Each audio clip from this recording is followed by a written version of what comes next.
Hello बच्चों। आज की क्लास में मैं आपको लॉज एंड एक्सपोनेंट के ऊपर कुछ क्वेश्चन समझाऊंगी। इसके क्वेश्चंस मैंने आपको एक और क्लास में भी समझाए हुए, तो ये इसका पार्ट 2 है। ठीक है, तो चलिए स्टार्ट करते हैं हम। जैसे क्वेश्चन नंबर 1 है हमारे पास, find the value of X. तो आपको क्या करना है, जो ये पार्ट गिवन है इसमें एक्स की वैल्यू आपको फाइंड करनी है। अब यहाँ पर वैल्यू कैसे फाइंड करेंगे हम, देखो आपको पता है कि ये आपका बेस है और ये एक्सपोनेंट है। उसी तरीके से ये आपका बेस है और ये एक्सपोनेंट है। तो आपको क्या करना है, दोनों के बेस सेम करने हैं। तो ये तो मेरे पास लिखा ही है यहाँ पर 2/3 की पावर 12। अब मुझे इसका बेस देखो, आप यहाँ देख रहे हो ये 2/3 और ये 3/2 है, तो सेम नहीं है। तो ऐसा करते हैं, इसको सेम कर देते हैं। जब हम इसको रेसिप्रोकल करते हैं तो पावर का साइन चेंज हो जाता है। ये हमने जब लॉज और एक्सपोनेंट्स के ऊपर 7 लॉज किए थे तब हमने ये चीज समझी थी कि ये एक लॉ होती है, हमारे पास लॉज होता है कि जब भी हम अपना बेस को रेसिप्रोकल करते हैं तो उसकी जो पावर होती है उसका साइन चेंज हो जाता है। ठीक है, तो अगर आपको वो 7 लॉज की एक्सप्लेनेशन देखनी है तो आप आई बटन पे क्लिक करना, आपको वहां पर 7 लॉज की एक्सप्लेनेशन मिल जाएगी। तो जैसे ही मैंने इसको रेसिप्रोकल किया, इसका साइन चेंज हो गया, ये नेगेटिव से पॉजिटिव में कन्वर्ट हो गया। ठीक है ना। अब आप देखो दोनों बेस मेरे सेम हो गए, तो बेस से बेस काट दो और जो ये पार है इनको नीचे लिख दो। तो अब आप इजिली यहाँ से x की वैल्यू निकाल सकते हो। 12/3 is equal to x. X की वैल्यू कितनी आ गई आपके पास, 4। ठीक है ना। तो अगर हमारे बेस सेम है तो हम उन्हें कट करके पार से x या y जो भी वेरिएबल आपसे पूछा गया हम उसकी वैल्यू निकाल सकते हैं।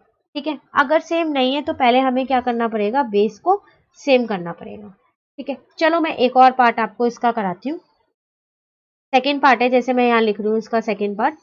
सेकेंड पार्ट मैंने यहाँ पर ले लिया।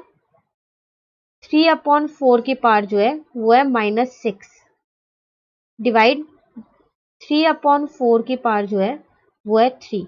इस पूरे की भी एक होल पावर मुझे गिवन है, मतलब पावर के ऊपर पावर है x इज इक्वल्स टू 3/4 की पावर है -9। अब आपको ये सॉल्व करना है ना, तो अब आप इसे कैसे सॉल्व करोगे। आप देखो यहाँ पर बेस सेम है और बीच में डिवाइड है, तो कौन सी लॉ लग रही है इसके अंदर। तो 3/4 बेस एक बार लिखते हैं, जब बेस सेम हो और बीच में डिवाइड हो तो पार्ट्स क्या होती है, माइनस हो जाती है। तो मैंने माइनस कर दी, -6 और ये माइनस का साइन क्योंकि ये लॉ कहती है और ये 3 ऐसी है। इसके ऊपर जो पावर है x वो मैंने ऐसी ही रहने दी, और यहाँ 3/4 की पावर -9 भी मैंने ऐसी ही रहने दी। ठीक है, अब इसे सॉल्व करें तो 3/4 माइनस माइनस प्लस, पर साइन किसका लगेगा, माइनस का लगेगा, तो -9। ये पावर मेरी अभी तक ऐसी चल रही है एक्स वाली, और यहाँ पर आ गया 3/4 की पावर -9। अब आप देखो ये बेस के ऊपर पावर के ऊपर पावर है, तो जब भी पावर के ऊपर पावर होती है तो क्या होता है, मल्टीप्लाई। तो कर दो मल्टीप्लाई। 3/4 की पावर कितनी आ गई, -9x। मल्टीप्लाई कर दिया मैंने 9 को x से, और यहाँ पर 3/4 की पावर -9, तो ये पहले से ही है, ये तो ऐसे ही चल रहा है हमारा। अब हो गए आपके बेस से, तो बेस से ये वाला बेस से ये वाला बेस कट गया, तो क्या बचा आपके पास यहाँ पर, तो आपके पास बचा 9x माइनस का इज इक्वल्स टू -9। तो माइनस से माइनस कट हो गया और x की वैल्यू आपकी कितनी आ गई, 9/9 कट किया तो आपने 1 आ गई। ठीक है ना, तो आपकी x की वैल्यू यहाँ 1 आ गई। तो ये हमारे दो पार्ट थे। एक और पार्ट मैं आपको समझाती हूँ जिसमें हम x की वैल्यू निकालेंगे। ठीक है, तो चलो देखते हैं हम अपना थर्ड पार्ट। तो यहाँ पर मैं अपना थर्ड पार्ट लिख रही हूँ। थर्ड पार्ट है मेरे पास 2/3 की पावर 3 मल्टीप्लाई 2/3 की पावर -6 इज इक्वल्स टू 2/3 की पावर x-4। ये मेरे पास पार्ट है। आप देखो यहाँ बेस तो सेम ही है, पर यहाँ दो बेस है, आप ऐसे नहीं काट सकते ये दोनों बेस को एक बेस से काट दिया, नहीं, एक बेस से एक ही बेस कटेगा। पहले से चेंज करें, जब बेस सेम होते हैं और बीच में मल्टीप्लाई होते हैं तो पार्ट्स क्या होती है, ऐड हो जाती है। ये भी हमने अपने उन 7 लॉज में ही पढ़ा है। तो 3 प्लस -6, ये ब्रैकेट में इसलिए रखा है क्योंकि दो साइन एक साथ नहीं रखते। और यहाँ पर मेरा 2/3 x 4। ठीक है, तो अब इसे सॉल्व कर लें। 2/3 तो 3 माइनस 6 और यहाँ है 2/3 x माइनस 4। अब अभी तो यही सॉल्व होगा, तो 2/3 3 में से 6 जाएंगे तो -3, यही बचेगा 2/3 x माइनस 4। अब देखो बेस सेम है, कट कर दो, तो क्या बचा आपके पास, पार नीचे उतर गई, यही तो बचा, यही बचा ना। तो अब आप यहाँ पर -4 है, इसको इधर ले आओ, यहाँ सॉल्व करती हूँ मैं से। -3 + 4 is equal to x। x की वैल्यू कितनी आ गई आपकी, 1 आ गई, है ना। तो बस आपको बेस सेम करना है, उसके बाद जो पार बची है उनको नीचे लिख के x की वैल्यू निकालनी है। ठीक है, तो अभी तक तो हमने ये x की वैल्यू का क्वेश्चन किया। चलो मैं आपको एक नेक्स्ट क्वेश्चन करवाती हूँ, जिसमें हमको करना तो यही है, पर उसमें x की जगह क्या करना है, m की वैल्यू निकालनी है। जैसे अगर मैं आपके पास क्वेश्चन लिख दूं, यहाँ पर एक क्वेश्चन 2 लिख देती हूँ मैं। जैसे यहाँ क्या लिख दिया मैंने, यहाँ पर find the value of m। कुछ नहीं है, यहाँ पर x की जगह मैंने m ले लिया है और कुछ नहीं किया है। तो अगर मैं यहाँ एक पार्ट लूँ आपके पास, अपना फर्स्ट पार्ट लेती हूँ, जैसे मैं बहुत सिंपल सा पार्ट लेती हूँ मैं, 2 की पावर m डिवाइडेड बाय 2 की पावर -2, ठीक है, इज इक्वल्स टू 2 की पावर 3। तो आपको इस वाले m की वैल्यू निकालनी है। तो देखो ये दोनों के बेस सेम है और ये दोनों डिवाइड में है, तो हम इसको ऐसे लिख सकते हैं 2 की पावर m डिवाइडेड बाय 2 की पावर -2, और ये 2 की पावर 3 ऐसी है। अब यहाँ पर बेस सेम है और बीच में डिवाइड है, तो पार्ट्स क्या हो जाएंगी, माइनस हो जाएंगी, तो माइनस कर दो इसको। तो यहाँ 2 की पावर 3 ऐसी है। ठीक है, तो अब माइनस माइनस प्लस, तो 2m + 2 इसकी पावर और 2 की पावर 3। अब आप ये देख लो दोनों के बेस सेम है, तो इन दोनों को कट कर दो। तो क्या बचा आपके पास, m + 2 = 3। ये पार नीचे उतर गई, तो यहाँ से मेरी m की वैल्यू आ गई 3 - 2, तो m कितना आ गया मेरे पास, 1। ठीक है, तो यहाँ से मेरी m की वैल्यू ये निकल गई। तो आपको क्वेश्चन में वो x निकालने के लिए दे, y निकालने के लिए दे, z निकालने के लिए दे, कोई सा भी वेरिएबल निकालने के लिए दे, आपको क्या करना है, पहले बेस सेम करने हैं। अगर बेस सेम नहीं है तो अब बेस से बेस को फिर कट कर देना और पार्ट्स को नीचे लिख के, जैसे आप कोई लीनियर इक्वेशन सॉल्व करते हो वैसे ही आपको वो सॉल्व करना है। ठीक है, तो चलो एक दो पार्ट और करते हैं जिसमें हमको m की वैल्यू निकालनी होगी। मैं एक नेक्स्ट पार्ट और लेती हूँ, यहाँ पर एक और पार्ट मैं आपको इसमें बताती हूँ। जैसे मैंने यहाँ पर सेकंड पार्ट लिया, अपना सेकंड पार्ट लिया मैंने 6 की पावर m मल्टीप्लाई 6 की पावर 3 मल्टीप्लाई 6 की पावर -2। आप देख लो ना बेस सेम है, 6 है हर बार, 6 की पावर -5 इज इक्वल्स टू 6 की पावर 12। तो आपको ये सॉल्व करना है। तो आप देखो पहले ऊपर तो मल्टीप्लाई है, कौन सी लॉ लग रही है, जब बेस सेम हो और बीच में मल्टीप्लाई हो तो क्या होता है, पार्ट्स क्या होती हैं, ऐड हो जाती है। तो बेस एक बार लिखा m + 3 + -2, मैंने सारी पार्ट्स ऐड कर ली, और ये 6 की पावर -5 ऐसी है और 6 की पावर 12 भी ऐसी है। सॉल्व करें तो 6m + 3 - 2, 6 की पावर -5 और यहाँ है 6 की पावर 12। ठीक है ना, अब इसके आगे का यहाँ करते हैं हम। तो 6, 3 में से 2 गया 1, तो m + 1 बचा। अब देखो ये डिवाइड का है, तो क्या मैं इसको ऐसे लिख सकती हूँ, यहाँ पर डिवाइड का साइन बना के 6 की पावर -5, एक ही बात है, इसे अपॉन में लिखे या ऐसे लिखे, है तो डिवाइड का ही। ठीक है ना, तो अब देखो बेस सेम है और बीच में ये डिवाइड है, तो पार्ट्स क्या होंगी, माइनस हो जाएंगी, तो माइनस कर दो। माइनस, पर एक माइनस पहले ही लगा हुआ है ये वाला, तो इसको ब्रैकेट में रखना। ठीक है ना, 6 की पावर 12, तो 6m + 1 माइनस माइनस क्या हो गया, प्लस, तो प्लस का 5 इज इक्वल्स टू 6 की पावर 12। ये आप देख लो ऐसे ही चल रहा है 6 की पावर 12, तो यहाँ बचा 6m + 6 इज इक्वल्स टू 6 की पावर 12। हो गए ना बेस सेम। अब इनको कट करने की बारी आ गई है, इन्हें कट कर दिया मैंने, तो क्या बचा मेरा m + 6 इज इक्वल्स टू 12। यहाँ से मेरी m की वैल्यू आ गई, कितनी आई मेरी m की वैल्यू, m की वैल्यू मेरी यहाँ पर आ गई, सॉरी ये यहाँ नहीं आएगा, यहाँ पर आएगा, मैं यहीं पर ही लिख देती हूँ, m की वैल्यू मेरी यहाँ पर आ गई 6। समझ में आया। तो सेम है, आपको m निकालना हो, x निकालना हो, w z कोई सा भी वेरिएबल निकालना हो, बस आपको बेस सेम करके उनको कट करना है और कुछ नहीं करना है।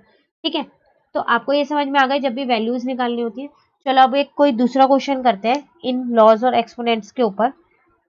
तो मैं अपना एक क्वेश्चन नंबर 3 लिखती हूँ। जैसे मैंने यहाँ पर एक क्वेश्चन लिया, अपना क्वेश्चन है आपके पास जैसे द नंबर, पहले मैं यहाँ क्वेश्चन लिख लूँ आपके पास, द नंबर 144 is multiplied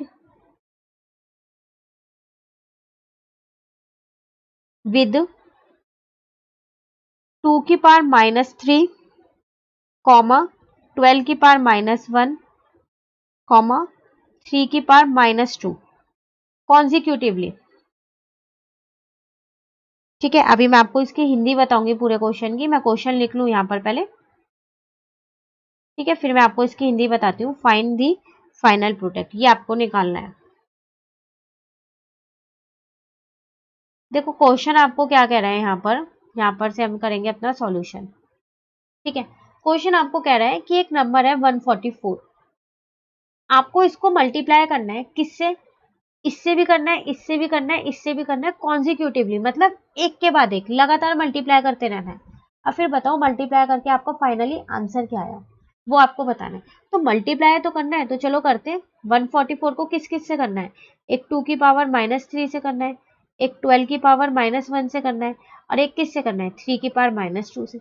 मुझे मल्टीप्लाई बोला था ना, इसलिए मैंने सबके बीच में मल्टीप्लाई का साइन लगा दिया। अब देखो जब यहाँ पावर माइनस है तो ये तो सॉल्व हो नहीं सकती, तो पहले मुझे पावर को प्लस करना पड़ेगा। तो क्या करूं?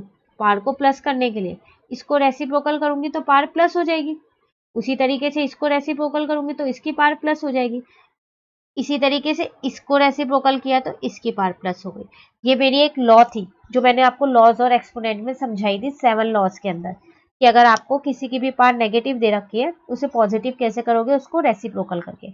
अब कुछ नहीं करना, अब आपको खोल देना है बस।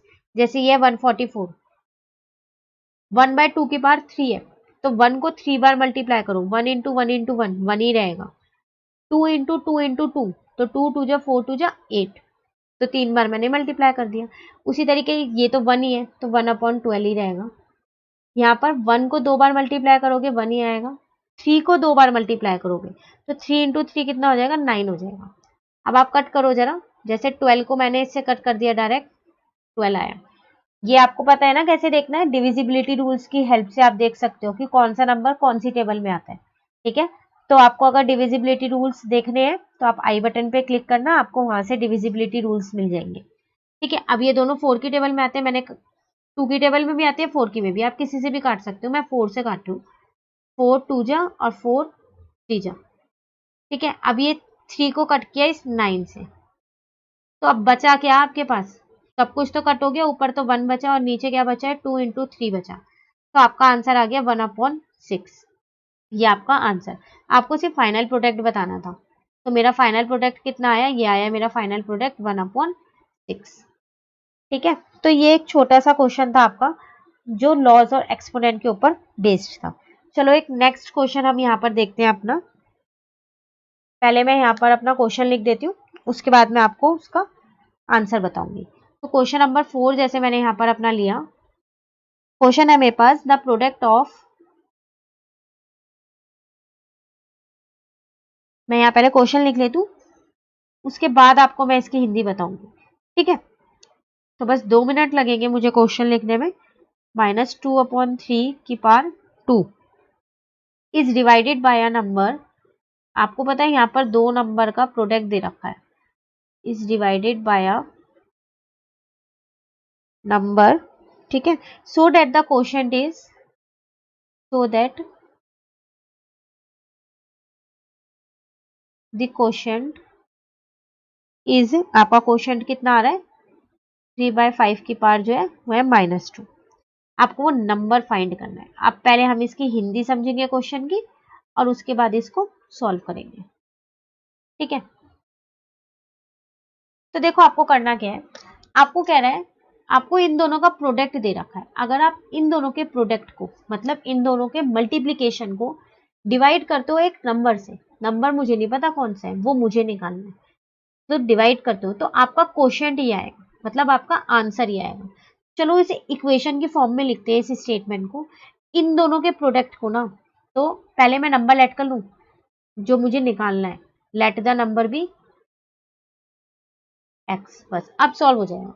इन दोनों का प्रोडक्ट चाहिए ना, तो 3/4 की पावर -4 मल्टीप्लाई -2/3 की पावर 2। इन दोनों के प्रोडक्ट को क्या करना है, डिवाइड करना है एक नंबर से। नंबर क्या माना है, x। तो क्वोशंट कितना आएगा पूरा सॉल्व करके, 3/5 की पावर जो है -2 आएगा। ठीक है ना, करें इसको सॉल्व। चलो, पावर नेगेटिव है, ये तो सॉल्व ही नहीं होगा, तो रेसिप्रोकल करके पावर को पॉजिटिव कर देते हैं। तो मैंने यहाँ पावर पॉजिटिव कर दी। ठीक है, मल्टीप्लाई, इसको सॉल्व करें, 2 है तो ये पावर इस पे भी और इस पे भी है। -2 को 2 बार मल्टीप्लाई करोगे तो 4 आएगा, 3 को 2 बार करोगे तो 9 आएगा। अब डिवाइड का मैंने क्या किया, मल्टीप्लाई, बाद वाला नंबर मेरा रेसिप्रोकल हो जाता है। ठीक है, क्योंकि कभी भी फ्रैक्शन में डिवीजन नहीं होता, तो वो ऐसे ही किया जाता है, डिवाइड का मल्टीप्लाई, बाद वाला नंबर रेसिप्रोकल। यहाँ भी फिर पावर नेगेटिव है, तो फिर हम इसको क्या कर देते हैं, पावर को पहले पॉजिटिव कर देते हैं। ठीक है, अब करें सॉल्व। जब आप 4 को 4 टाइम्स मल्टीप्लाई करोगे, मतलब 4 इंटू 4 इंटू 4 इंटू 4, तो आपका आंसर आएगा 256। उसी तरह 3 को भी आपको करना पड़ेगा 4 टाइम्स, तो आपका आंसर आएगा 81। ठीक है ना, मल्टीप्लाई 4/9 ऐसे है, मल्टीप्लाई 1/x भी ऐसी है। और अब इसको भी खोल लेते हैं, 5 को 2 बार करेंगे तो कितना आएगा 25, और 3 को करेंगे तो 9 आएगा। चलो कट करें, कुछ कट हो रहा है, कुछ नहीं हो रहा। अब हम क्या करते हैं, सीधा इसको सॉल्व करते हैं। ठीक है, तो मैं इस वाले स्टेप को ना नेक्स्ट स्लाइड पे सॉल्व करती हूँ, क्योंकि यहाँ पर मेरे पास स्पेस नहीं है। तो ये वाला स्टेप मैं एक बार दोबारा लिख लूंगी वहां पर। ठीक है, सेम स्टेप लिख दूंगी मैं। तो मैं वो लास्ट वाला स्टेप एक बार आपका दोबारा लिख लूँ। आपका स्टेप यही था जब आपने उसको सॉल्व किया था। तो 4/9 इंटू में 1/x इज इक्वल्स टू 25/9, ये था। अब देखो, आपको इस x की वैल्यू निकालनी है, तो आप क्या करो, सबको ना एक साथ लिख दो, ताकि आप इजिली इसकी वैल्यू निकाल सको। यही है ना। अब क्या करना है, क्रॉस मल्टीप्लाई। तो पहले इन सबको मल्टीप्लाई कर लूं। तो जब मैंने इन सबको मल्टीप्लाई किया तो मेरा आंसर आया 1024, और इन सबको किया तो 279x, और ये ऐसे लिखा है, सिर्फ मल्टीप्लाई किया है। क्रॉस मल्टीप्लाई कर दूं, इसको इससे और इसको इससे, तो 1024 into 9 is equal to 729x into 25। ठीक है, 1024 इंटू 9, ये मल्टीप्लाई का है, इधर आके डिवाइड का हो जाएगा। उसी तरीके से 7 to 9x इसके साथ मल्टीप्लाई का है, तो इधर आके डिवाइड का हो जाएगा, और ये x ऐसी है। ठीक है, अब सॉल्व करें। 9 की टेबल से मैंने इसको कट कर दिया 81, क्योंकि मुझे 9 का डिविजिबिलिटी रूल पता है। अब आगे का स्टेप मैं यहाँ लिख रही हूँ। x कितना आया मेरा 1024, और यहाँ कितना बचा 25 इंटू 81। ठीक है, अब आप ध्यान से देखो, ये नहीं कट रहे, तो इसको ना पार के फॉर्म में लिख देते हैं। तो 1024 के फैक्टर निकाल लेंगे, ये वाले फैक्टर निकालेंगे 1024 के। तो जब आप इसके फैक्टर निकालोगे ना, तो 2 आएगा आपका 10 टाइम्स। मैंने लिख दिया 2 की पावर 10। उसी तरीके से मैंने 25 के फैक्टर तो मुझे पता है 5 इंटू 5 होता है, तो 5 की पावर 2। 81 के फैक्टर्स ये भी मुझे पता है, ये 3 की पावर 4 होता है। मैंने अभी अपने पीछे वाले पार्ट में सॉल्व भी किया है इसको, ये रहा, यही खोला था मैंने, 3 की पावर 4 81, तो मैंने वापसी लिख दिया, ये मेरा आंसर। क्यों है ये मेरा आंसर, क्योंकि आगे सॉल्व नहीं हो रहा था, तो मैंने इसको पार की फॉर्म में छोड़ दिया। तो मेरा नंबर क्या है, ये है मेरा नंबर जो मुझे चाहिए था, रिक्वायर्ड नंबर। तो मैंने एक्स की वैल्यू निकाल ली और मेरा आंसर आ गया। ठीक है, तो चलो अब हम अपना लॉज एंड एक्सपोनेंट के ऊपर नेक्स्ट क्वेश्चन देखते हैं। अब मैं यहाँ पर आपको लॉज को वेरीफाई करना सिखाऊंगी कि हम कैसे वेरीफाई कर सकते हैं। ठीक है, वेरीफाई क्या है, जैसे मैंने अपना क्वेश्चन यहाँ पर लिया एक, आपको सिंपली मैंने दे रखा है कि आपको वेरीफाई करना है। ठीक है, बस क्वेश्चन मैंने यही लिया है कि आपको वेरीफाई करना है। अब वेरीफाई में एक पार्ट भी तो होना चाहिए, तभी तो वेरीफाई करोगे। तो चलो फर्स्ट पार्ट ले लेते हैं। जैसे मैंने अपना यहाँ पर फर्स्ट पार्ट लिया है, 1/9 3x is equal to 3x minus 2। ठीक है, तो आपको ये दोनों इक्वल करने हैं। अब इक्वल कैसे करें, इसको इक्वल करने के लिए क्या करो, देखो इस 9 के मैं फैक्टर लिख सकती हूँ, इसको मैं ये लिख सकती हूँ, और ये मेरा मल्टीप्लीकेशन में ऐसे लिखा है 3x, और ये भी ऐसे लिखा है। ठीक है ना, तो अब ये 1/3 है, इसको हम ये भी लिख सकते हैं, क्योंकि 1 के ऊपर आप कितनी भी पार चला लो वो 1 ही रहता है। तो जो ये 2 था ना 3 के ऊपर, मैंने ये पूरे के ऊपर लिख दी और ये मैंने ऐसे ही छोड़ दिया। बाकी सब मेरा ऐसे ही चल रहा है, बस मैं इसको ही सॉल्व कर रही हूँ अभी। तो अब मैं इसको ऊपर ले आई तो ये हो गया 3 की पावर -2। रेसिप्रोकल होता है तो पार का साइन चेंज हो जाता है, प्लस का माइनस, माइनस का प्लस, और ये ऐसी है 3 की पावर 3x, ठीक है, इज इक्वल टू 3 की पावर 3x - 2, ठीक है। अब देखो बेस सेम है और बीच में मल्टीप्लाई है, डॉट का मतलब मल्टीप्लाई, तो पार्ट्स क्या होंगी, ऐड हो जाएंगी, तो कर दो इनको ऐड, जब ये ऐड हो जाएंगी तो, और ये मेरा ऐसे ही लिखा है, ठीक है ना। मुझे यहाँ कट वट नहीं करना, x की वैल्यू नहीं निकालनी, मुझको यहाँ पर क्या करना है, मुझको यहाँ पर वेरीफाई करना है। तो अगर मैं इसको थोड़ा चेंज करके लिख दूं, क्या मैं इसको ये लिख सकती हूँ 3x - 2, मैंने ये प्लस वाला पहले लिख दिया, माइनस वाला बाद में लिख दिया, और कुछ नहीं किया है। 3x - 2 हो गया सेम, यही मुझे करना था, हैंड्स वेरीफाइड, तो ये आपका वेरीफाइड हो गया। तो दोनों साइड सेम आ गई आपकी, राइट हैंड साइड भी और लेफ्ट हैंड साइड भी दोनों सेम है, तो आपका ये वेरीफाई हो गया। तो इसी तरीके से आप कोई सा भी क्वेश्चन वेरीफाई कर सकते हो लॉज की हेल्प से, आपको इन लॉज का यूज करना है इसके अंदर, ठीक है ना। तो चलिए अब मैं आपको एक लास्ट क्वेश्चन कराती हूँ, इसके लॉज और एक्सपोनेंट्स के ऊपर बेस्ड जो क्वेश्चन है, एक लास्ट हम करते हैं, ठीक है। ये वैसे तो जो पीछे हमने क्वेश्चन किया उसी पे बेस्ड है, पर थोड़ा सा अलग है, तो हम कर लेते हैं इसको भी। पहले मैं क्वेश्चन लिखती हूँ, जैसे मुझे गिवन है if x is equal to 3/2 की पावर 2 मल्टीप्लाई 2/3 की पावर -4। अब मुझे यहाँ पता है क्या करना है, then find the value of, मुझे यहाँ वैल्यू ही निकालनी है, पर वैल्यू मुझे निकालनी किसकी है यहाँ पर, x की पावर -2 की। अब हम ये कैसे निकालेंगे, देखो इसको कैसे सॉल्व करेंगे। पहले ना मैं क्या करती हूँ, इस x की वैल्यू निकाल लेती हूँ। सॉल्यूशन यहाँ से हमने शुरू किया, तो पहले मैं इसी x की निकाल लेती हूँ। तो कैसे निकालूँ x की वैल्यू, यहाँ तो मेरे बेस सेम नहीं है, अगर बेस सेम होते तो मैं लॉज वाला मल्टीप्लाई वाला वो लगा देती। तो चलो पहले बेस सेम कर लेते हैं। बेस में क्या है, यहाँ 3/2 है, यहाँ 2/3 है, तो जैसे ही मैं इसको रेसिप्रोकल करूंगी इस पार का साइन चेंज हो जाएगा, बस और कुछ नहीं होगा। तो लो हो गया साइन चेंज, हो गया ना, ये नेगेटिव से पॉजिटिव हो गई। अब बेस सेम हो गए, जब बेस सेम होते हैं और बीच में मल्टीप्लाई होता है तो क्या होता है, पार्ट्स क्या हो जाती है, ऐड हो जाती है, तो ऐड कर दो आप, 2 + 4, तो कितना आया आपका 3/2 की पावर 6 आ गया आपका, आ गया ना। पर क्या आपको x की वैल्यू निकालनी थी, नहीं, आपको निकालनी थी x की पावर -2 की वैल्यू। तब ये कैसे निकालूं, तो कुछ नहीं करना, ये निकालनी है ना, यहाँ निकालते हैं, चलो x की पावर -2 की, x की जगह x की वैल्यू रख दो, यही है x की वैल्यू, और ये -2 ऐसे ही रहने दो, ये लो, ठीक है ना। मैंने सिर्फ इस x की जगह ये वाली x की वैल्यू रखी है इसके अंदर। अब क्या करना है, पार के ऊपर पार है तो क्या होगा, मल्टीप्लाई, तो मल्टीप्लाई कर दो। तो जब मैंने इसको मल्टीप्लाई किया तो मेरा आंसर कितना आया, 6 2 12, तो माइनस का 12 आया मेरा आंसर, और यही मेरा आंसर है। मुझे सिर्फ x की पावर -2 की वैल्यू निकालनी थी, तो x की पावर -2 की वैल्यू कितनी हो गई, 3/2 की पावर -12, ठीक है। तो ये थे हमारी आज की क्लास के कुछ लॉज और एक्सपोनेंट के ऊपर क्वेश्चंस। अगर आपको इनमें से कोई से भी क्वेश्चन में या कोई सी भी क्वेश्चन के किसी भी पार्ट में डाउट है, तो आप कमेंट सेक्शन में मेरे से दोबारा अपने डाउट्स पूछ सकते हैं, ठीक है। Thank you.